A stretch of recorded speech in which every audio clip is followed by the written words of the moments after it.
कहाँ से रिमूव है? बढ़ाता है।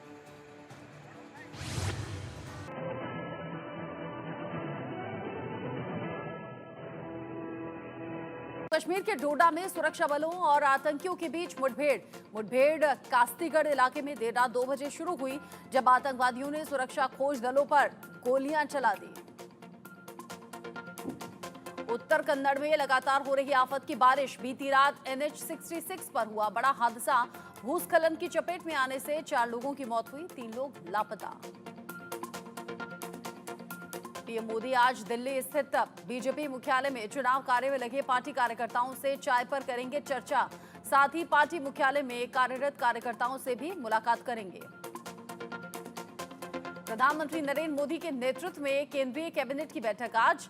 कई अहम मुद्दों पर कैबिनेट की लग सकती है मोहर। सुबह 10:30 बजे बैठक है। यूपी के मौजूदा सियासी हालात पर पीएम मोदी और अमित शाह के बीच में अहम बैठक। पीएम आवास पर दोनों नेताओं के बीच में करीब 2 घंटे तक बात हुई है। गृह मंत्री अमित शाह आज नार्को समन्वय केंद्र की उच्च स्तरीय बैठक करने वाले हैं। इसके साथ ही गृह मंत्री एनसीबी की वार्षिक रिपोर्ट 2023 और नशा मुक्त भारत पर विवरण भी प्रस्तुत करेंगे। गृह मंत्रालय ने 3 सूत्रीय रणनीति को अपनाकर साल 2047 तक नशा मुक्त भारत के लक्ष्य को प्राप्त करने का लक्ष्य रखा।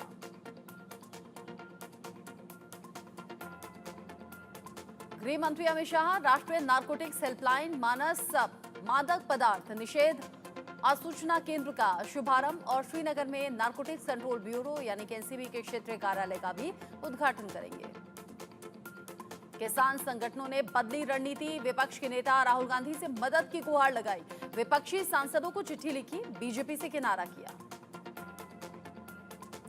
लंबे समय से एमएसपी लागू किए जाने समेत कई मांगों को लेकर प्रदर्शन कर रहे हैं किसान।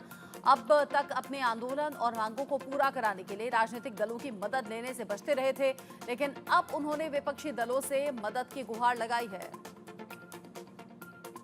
नीट पेपर लीक मामले पर आज सुप्रीम कोर्ट में अहम सुनवाई है। पिछले गुरुवार को सुप्रीम कोर्ट ने पक्षकारों के जवाब नहीं मिलने की बात कहकर सुनवाई अगली तारीख के लिए टाल दी थी।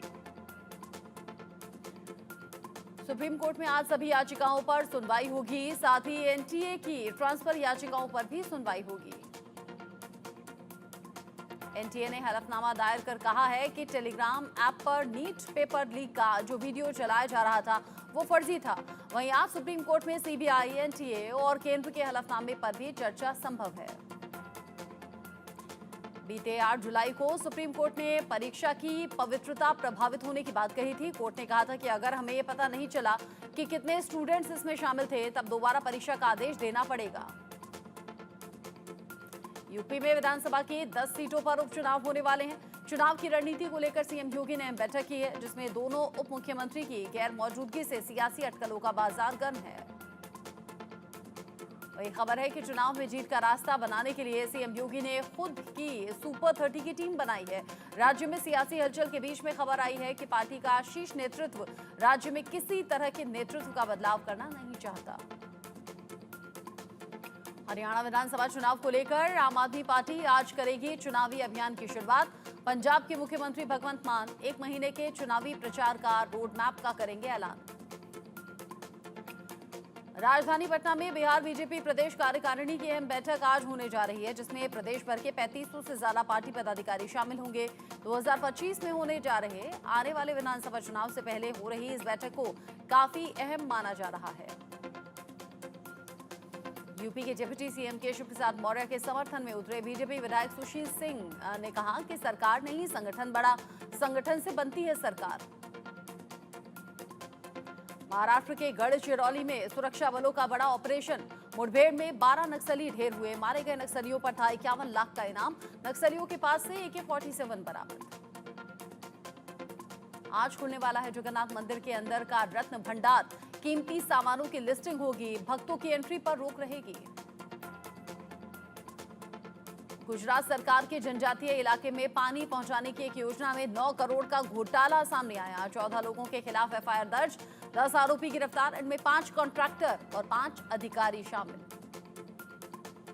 भारतीय खेल मंत्रालय ने पेरिस ओलंपिक के लिए 117 प्लेयर्स को दी मंजूरी। इस बार भारत के मेडल की संख्या डबल डिजिट में पहुंचने की पूरी उम्मीद है।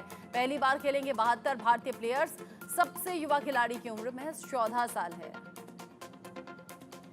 यूपी के डिप्टी सीएम केशव प्रसाद मौर्य के लगातार बगावती तेवर के बाद में यूपी में राजनीतिक सरगर्मी बढ़ गई है। प्रदेश अध्यक्ष भूपेंद्र चौधरी ने पीएम मोदी से मुलाकात की। भूपेंद्र चौधरी ने यूपी में सरकार संगठन के बीच मौजूदा खींचतान की जानकारी दी। पीएम मोदी को लोकसभा चुनाव की रिपोर्ट भी सौंपी। लोकसभा चुनाव में बीजेपी को हुए सीटों के तगड़े नुकसान के बाद से ही अंदरूनी खींचतान। बीजेपी और सहयोगी पार्टी के नेता यूपी सरकार के कामकाज पर सवाल उठा रहे हैं। यूपी के हाथरस हादसे के बाद स्वयंभू बाबा सूरजपाल सिंह उर्फ हरि नारायण साकार का यहां विवादित बयान सामने आया। कहा, होनी को कौन टाल सकता है, जो आया है उसे एक ना एक दिन जाना ही है। हाथरस हादसे पर नारायण साकार हरि और भोले बाबा ने किसी साजिश की आशंका भी जताई। कहा, हमारे वकील और प्रत्यक्षदर्शियों ने हमें जहरीले स्प्रे के बारे में बताया है। बाबा सूरजपाल उर्फ हरि साकार ने एसआईटी की जांच पर भरोसा किया। कहा, हमें उम्मीद है कि सच्चाई सामने आएगी। सूरजपाल सिंह के वकील एपी सिंह ने कहा कि भोले बाबा अपने आश्रम पहुंच गए हैं और यहीं रहेंगे। वो कभी किसी के घर, होटल या किसी दूसरे देश में नहीं गए। कर्नाटक में निजी नौकरियों में 100% आरक्षण पर विवाद। घोषणा के 24 घंटे के अंदर ही सीएम सिद्धरमैया ने सोशल मीडिया से पोस्ट हटाई।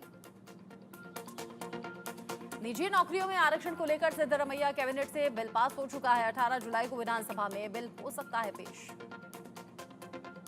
सीएम सिद्धरमैया के पोस्ट डिलीट करने पर राज्य के लेबर मिनिस्टर संतोष लाड की सफाई। कहा, कर्नाटक में प्राइवेट कंपनियों की नौकरियों में नॉन मैनेजमेंट पोस्ट के लिए रिजर्वेशन 70% और मैनेजमेंट लेवल के स्टाफ के लिए 50% तक सीमित। प्राइवेट कंपनियों में रिजर्वेशन के कर्नाटक सरकार के फैसले से औद्योगिक घराने नाखुश। कहा, इस बिल से भेदभाव बढ़ेगा और इंडस्ट्रीज को नुकसान हो सकता है। लखनऊ में शेयर बाजार के जरिए पैसा दोगुना करने का झांसा देकर ठगी करने वाले गैंग का खुलासा। यूपी एसटीएफ ने गिरोह के 4 लोगों को गिरफ्तार किया। यूपी एसटीएफ ने गिरोह की महिला सरगना को भी गिरफ्तार किया। आरोपी विदेश भागने की तैयारी में था। पुलिस के मुताबिक शातिर ठगों ने 2500 निवेशकों के करीब 150 करोड़ रुपए की ठगी की। ये लोग फर्जी डीमैट अकाउंट खोलकर ट्रेडिंग के जरिए ठगी की वारदात को अंजाम देते थे। आरोपियों ने फर्जी डीमैट अकाउंट और सेबी जैसी संस्थानों की फर्जी लाइसेंस दिखाए, निवेशकों से ठगी की।